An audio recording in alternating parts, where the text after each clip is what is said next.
सर्वांना श्री स्वामी समर्थ. तर आज थोडं बाहेर जायचं होतं म्हणून सकाळी सकाळी लवकर थोडं काम वगैरे आवरलं आणि लगेचच बाहेर निघालो. डीमार्टमधून मात्र आम्ही सर्व काही ग्रोसरी शॉपिंग करत असतो, पण ज्या काही गोष्टी आम्हाला डीमार्टमध्ये मिळत नाही त्या मात्र इथे घेतो. आणि आहोंना घेतलं सोबत, म्हणजे ज्या काही छोट्या मोठ्या गोष्टी होत्या त्यासुद्धा आहोंना घ्यायच्या होत्या. काही तिथे आम्हाला ज्या वस्तू मिळाल्या नाहीत त्यासुद्धा घेतल्या, लिक्विड वगैरे. नंतर तेल वगैरे आम्ही इथून घेतो, कारण जे तेल आम्ही खातो ते मात्र तिथे अवेलेबल नसतं. इथे थोडेसे काही ड्रायफ्रूट्स वगैरे घ्यायचे होते, कारण शिरा वगैरे जेव्हा बनवला तेव्हा मात्र लागतात.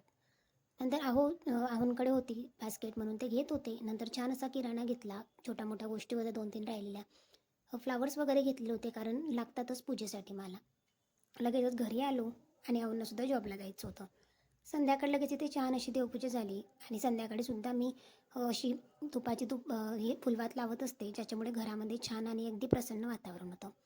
नंतर दशान धूप वगैरे लावला आणि चला म्हटलं एक छोटंसं क्लिप त्यामध्ये ॲड केली. लगेचच संध्याकाळच्या वेळी इथे छान असे तिळचे लाडू बनवले होते. तिळचे लाडू कसे बनवले अगदी सोप्या पद्धतीने, याची फुल रेसिपी आज यूट्यूब चॅनलवर आलेली आहे. सो ब्लॉग मात्र नक्की बघा.